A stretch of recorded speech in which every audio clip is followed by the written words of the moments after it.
Today is the eve of the United Nations World Environment Day, where the theme this year is 7 billion dreams, one planet, consume with care. OzHarvest is here today to address an issue that is close to our hearts, one that we deal with day in and day out: food waste. Our dream is a country with zero waste, zero hunger, with zero poverty. We waste 4 million tons of food, and it costs the average family at least $1,000 because that is what research shows they have wasted. So it is time for individual action as well as collective action. A couple of weeks ago, French legislation passed in the National Assembly a law that encourages supermarkets to rethink their food waste.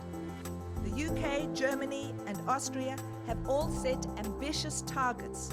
Think.Eat.Save is the campaign we are launching today to encourage members of the public to reduce food waste at home and make a pledge to reduce their food waste. Australians want this. This is something that touches all of us in the room. I urge you to join our movement to Think.Eat.Save, and I look forward to finding solutions together with all of you to create a society that values food and takes responsibility to minimize food waste. Thank you. To reduce poverty, reduce waste, and to reduce emissions, those three things together are fundamental. And the figures so far, and I say so far because you are not at the end of the journey, you are really moving to the next great stage of the journey, speak for themselves. 12 million kilograms, 35 million meals. For those of you wondering, that's a portion size of approximately 300 grams per meal. But those two numbers, the reduction in waste, and I think even more importantly, the reduction in uncertainty for those who are seeking their next meal, are fundamental Australian achievements. I want to announce today, at this moment, that in a true multi-partisan spirit, I will invite my colleagues, Mark and Larissa, and any of the crossbench who may wish to do so, into a dialogue to establish a National Food Waste 2025 strategy. Let's set that decade-long task, let's do it together, and to the extent that the Parliament needs to take steps, we will look at that, and we'll do this in the best of faith, because at the end of the day, it is an emissions reduction method. It is a waste method, but first and foremost, it's about dealing with those who are homeless or hungry or uncertain or living with the great anxiety of wondering where their next meal, or even more importantly, where their children's next meal may come from. I can also announce we are establishing under the Emissions Reduction Fund a methodology for accounting, for recognising and encouraging food waste recovery. And so that means that we can provide additional support on the basis of lowest cost abatement. What that means in addition is we can reduce waste and reduce emissions whilst supporting what this sector is doing in addition to where they are now. Everybody who is here, those involved in Think, Eat, Save, you are providing meals, you are the bridge between those with food and those without food. And I am delighted to officially launch on the eve of World Environment Day OzHarvest's Think, Eat, Save campaign. Thank you, Greg, for the invitation to participate in a multi-partisan strategy about food waste. I think that's a great initiative, and we'd be very happy to do that, as I'm sure other parties in the Parliament would be as well. It's great in this portfolio to bump up against OzHarvest again. And Ronnie, in the previous government I held a range of social policy portfolios, and first had the pleasure of meeting Ronnie and dealing with OzHarvest when she was, as has been mentioned, made the local hero in the Australia Day Awards in 2010, and she was part of an extraordinary triumvirate that year. Maggie Beer had been made the Senior Australian of the Year just after her 65th birthday, so she took that with a mix of pleasure and pain, I think, but made it her own. And there is still wonderful work going on because of Maggie's award in the Maggie Beer Foundation.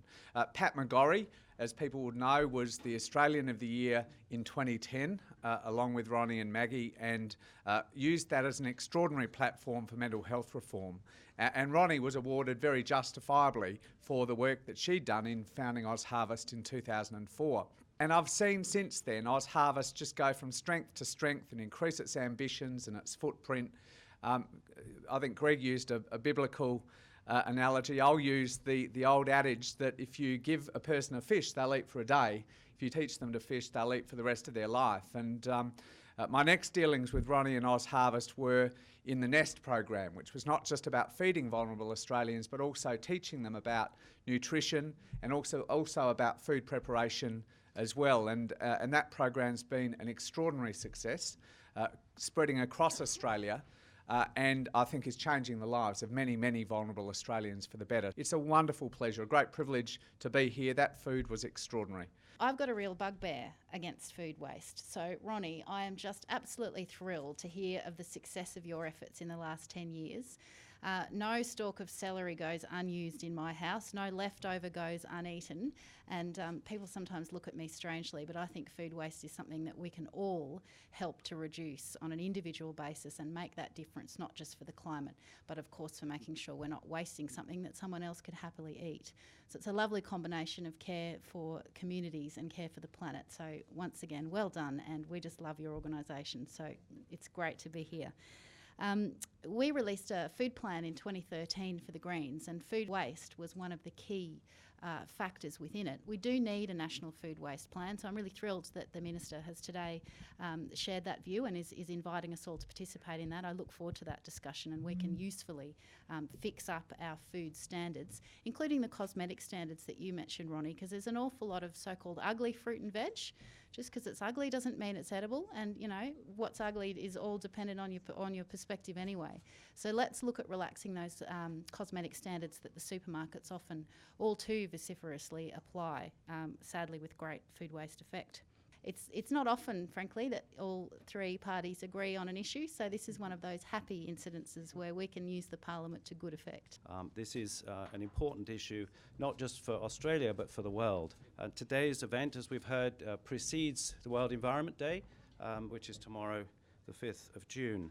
And the message of that day is 7 billion dreams, one planet, consume with care.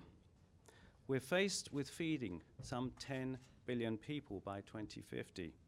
We're challenged to produce more food, put more pressure on water, land, oceans, and entire ecosystems.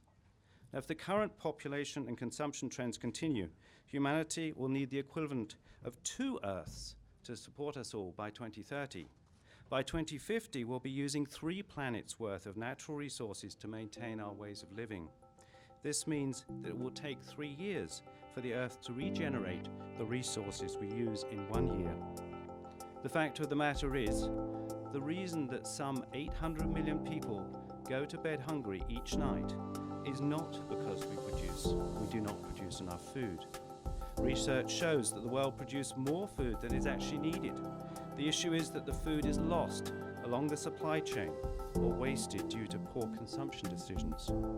Both UNEP and the UN Food and Agriculture Organization have pointed out in recent years that at least 1/3, or 1.3 billion tons of food produced, is wasted.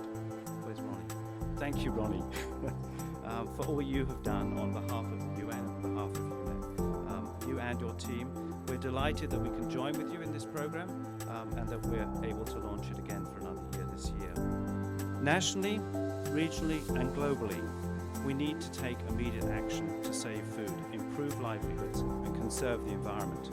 Solutions and opportunities exist, as I think we're seeing, but we need to seize the moment and create the needed momentum.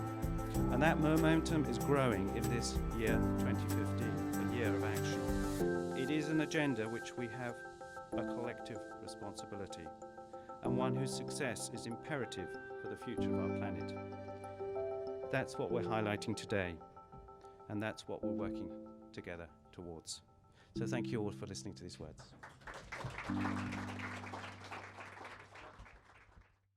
Tell us about the food. You're an MKR champion, now you're an MKR judge. How do you score the food? It's absolutely fantastic. It's 10 out of 10 for me.